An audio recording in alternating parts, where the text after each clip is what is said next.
Olá, tudo bem? Então, vamos começar a nossa correção de exercícios? Então, vamos lá. Lembrando que são exercícios de revisão, então são coisas que a gente já viu, então não fique preocupado com isso, que, evidentemente, são exercícios que a gente trabalhou nas semanas anteriores, tá? Mas só para a gente rever, então. Eu sou o professor JD e vamos ao que nos interessa. Então, lá no seu livro de atividade, a gente tem esse exercício aqui, que fala sobre a escassez de água no mundo.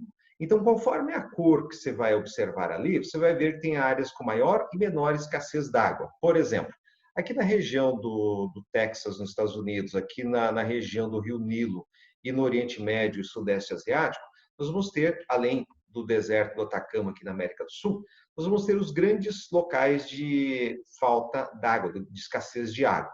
E são locais com grande concentração populacional, assim como esses locais de média no deserto do Saara, né? Então, ou seja, são locais onde mora bastante gente, mas tem pouca oferta de água. Então, o que diz a pergunta? Em relação ao que revela esse planisfério, leia as questões, em seguida faça o que é solicitado. A letra A. Cite 4 diferentes regiões ou países, né, com elevada escassez de água potável. Você pode colocar o nome do país ou a região. Então, coloca ali a região do Nilo, ou o Egito, né, Sudão, que é a região da África, o Oriente Médio, né, ou o mundo árabe, também a região do Texas, nos Estados Unidos, e, obviamente, a região do Atacama, ali no Chile. Ou se você quiser colocar uma outra, tudo bem. A letra B. Que fator natural explica essa distribuição da escassez de água no mundo? Então, o porquê nós vamos ter alguns locais com abundância e outros lugares com falta d'água? Está na questão natural da aridez, ou seja, onde nós temos áreas áridas, clima árido, tipo deserto, semideserto, nós vamos ter escassez d'água. Onde tem as áreas mais úmidas, tipo as grandes florestas, nós vamos ter abundância de água, né? Alguém questionaria, tá, mas por que o Brasil ali, o Nordeste brasileiro não aparece? Que no Nordeste brasileiro o problema não é a escassez de água, é a irregularidade de chuva. O que tem de água ali seria o suficiente para ter um bom padrão de irrigação. O problema é que quando chove, chove tudo acumulado em 2 meses aproximadamente, e o resto do ano acaba ficando sem chuva. Então chove bastante naqueles 2 meses e nada no restante. E aquele bastante daqueles 2 meses seria o suficiente para um ano inteiro se fosse uma chuva bem distribuída. Então, por isso que o Nordeste brasileiro não aparece ali.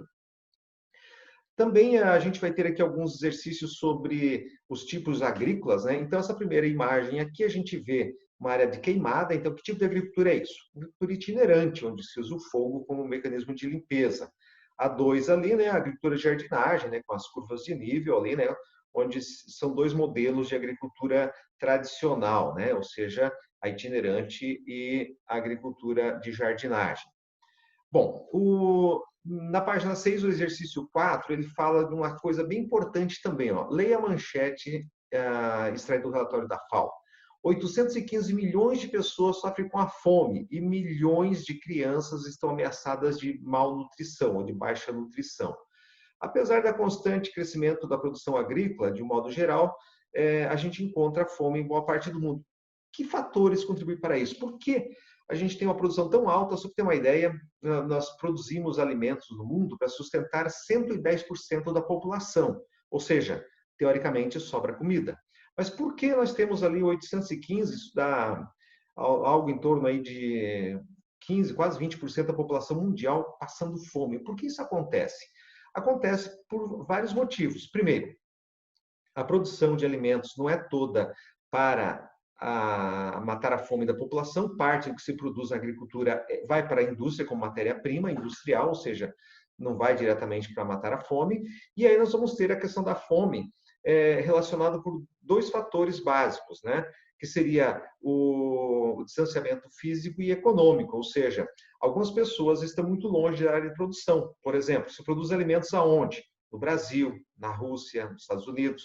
A maior parte dos famintos estão aonde? Na África e na Ásia. Ou seja, é mais barato você produzir lá do que levar comida daqui para lá. Então, a escassez econômica nesse fato, né? Ou melhor, a escassez física é muito distante. E a escassez econômica seria o seguinte: a pessoa tem fome, a comida está ali, só que ela não tem o dinheiro para comprar comida. Então, o fator econômico, o fator físico e, evidentemente, o fator produtivo, né, fazem com que existe fome no mundo.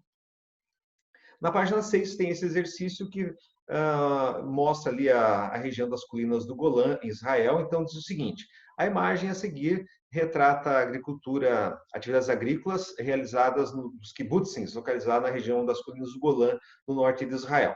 E aí, essa é a imagem, né? A respeito do tema e da imagem, responda. O que são kibbutzim? Os kibbutzim são fazendas, né, que o governo fazendas coletivas, são propriedades, assentamentos coletivos que o governo cria para desenvolver a produção de alimentos e, evidentemente, geração de emprego e renda também, né?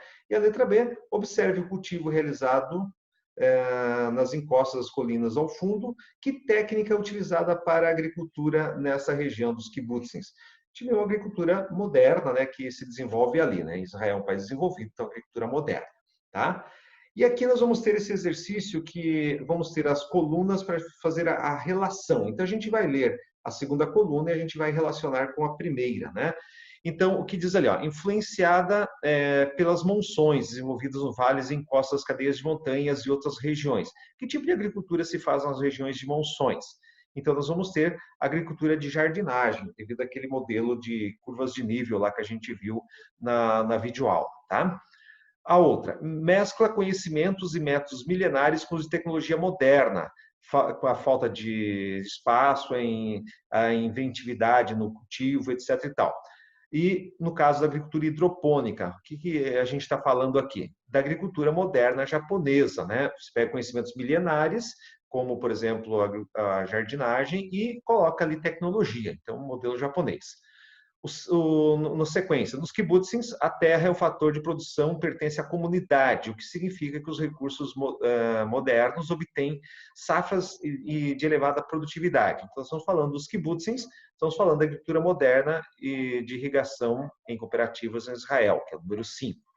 A outra, típica de grandes extensões rurais situadas nas regiões equatorial, baseada no plantio de árvores, onde se obtém recursos como óleo de palma, látex, etc. A gente está falando do plantation, né, que é muito comum em alguns países, tipo Malásia, Vietnã, até mesmo Brasil, Colômbia, etc.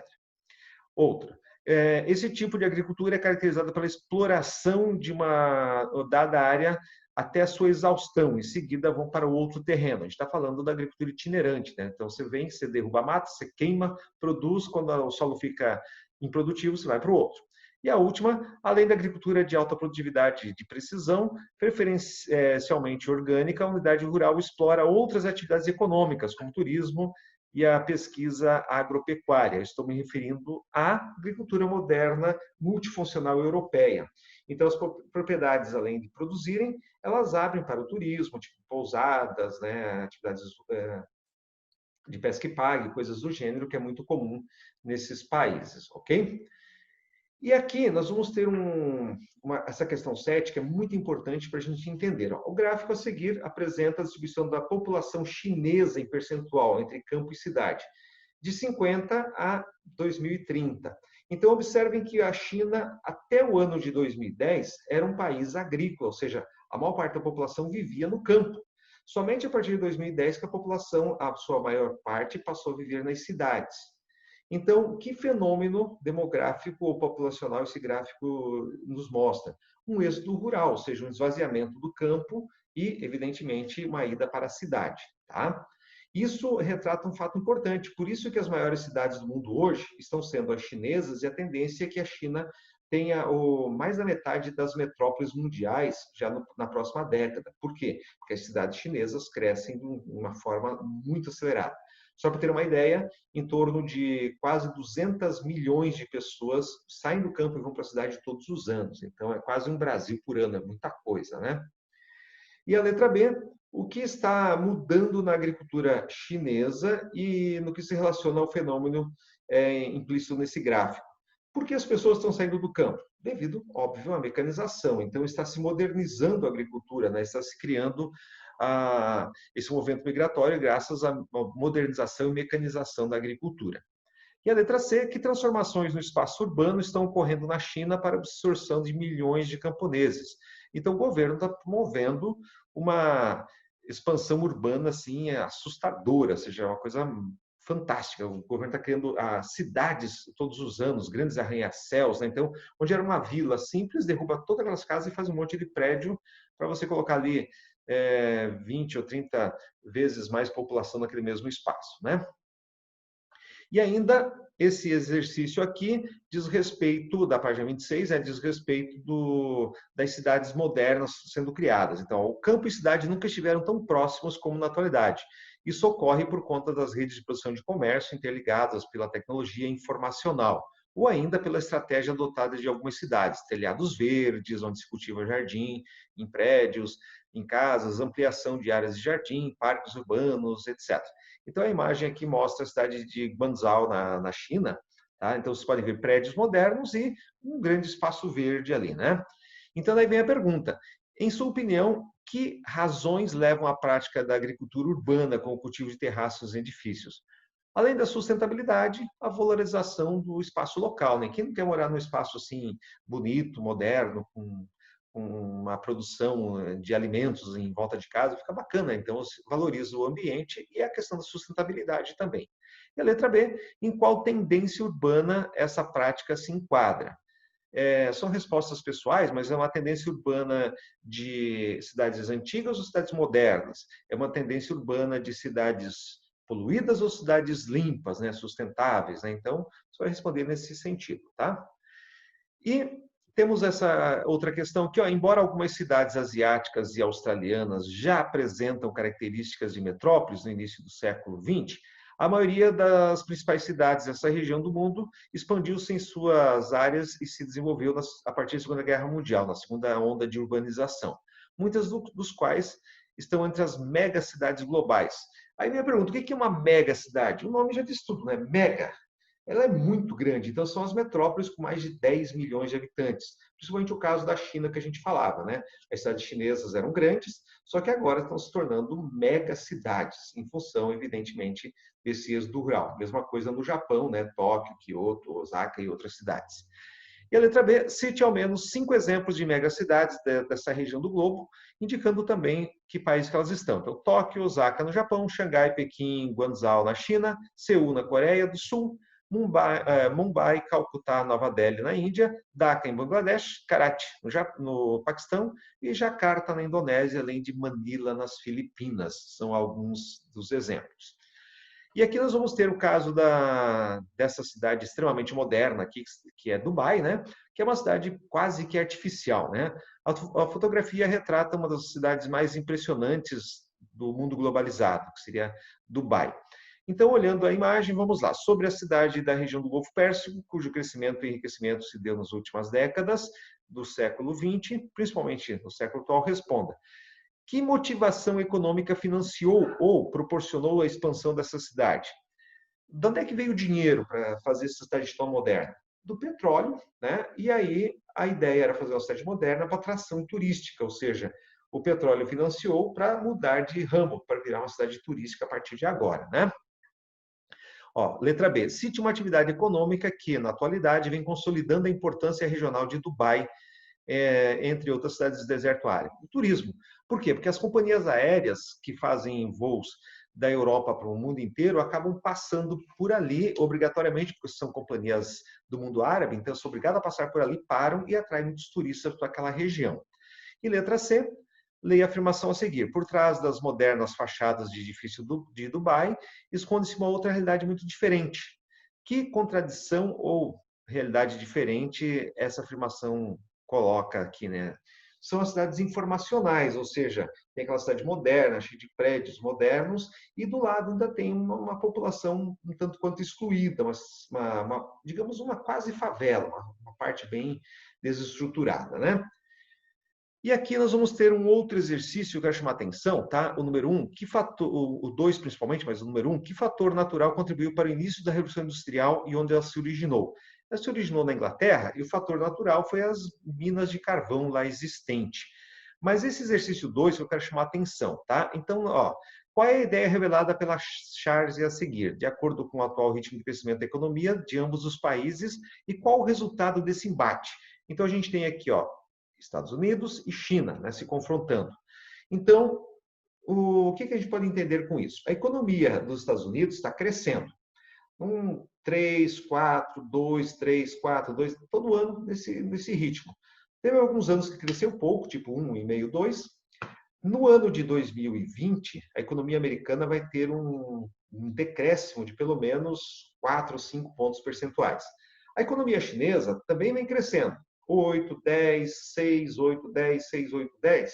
Em 2020, mesmo com a pandemia do Covid-19, a economia chinesa vai crescer esse ano. Embora o mundo inteiro esteja em crescimento negativo, a economia chinesa vai estar em crescimento positivo ainda. Então, o resultado: a produção industrial chinesa já é maior do que a americana desde 2015. E imaginava-se que em 2030 a economia chinesa como um todo iria passar os Estados Unidos. Talvez não chegue a 2030. Antes disso, a China já ultrapassa os Estados Unidos, tornando-se a maior economia mundial. Por que isso está acontecendo? Porque as duas economias crescem, só que a chinesa cresce num ritmo mais rápido do que a americana. Então, gente, o que nós temos para hoje seria isso. O tempo já se esgotou, né? Agradeço a sua participação, sua paciência, e a gente se encontra na próxima semana. Um abraço e até lá. Valeu?